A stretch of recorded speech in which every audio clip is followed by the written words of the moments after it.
أعوذ بالله من الشيطان الرجيم. بسم الله الرحمن الرحيم.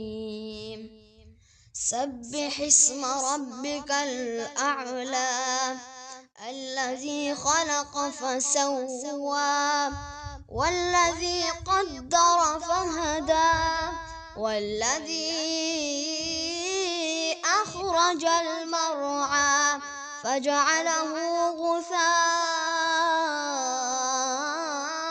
أحوى سنقرئك فلا تنسى إلا ما شاء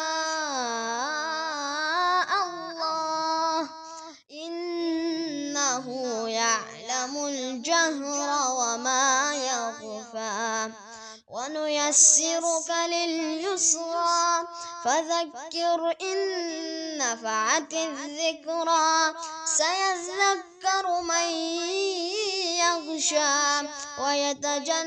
ويتجنبها الأشقى الذي يصلى النار الكبرى ثم لا يموت فيها ولا يحيا قد أفلح من تزكى وذكر اسم ربه فصلى بل تؤثرون الحياة الدنيا والآخرة خير وأبقى إن هذا لفي الصحف الأولى صحف إبراهيم وموسى.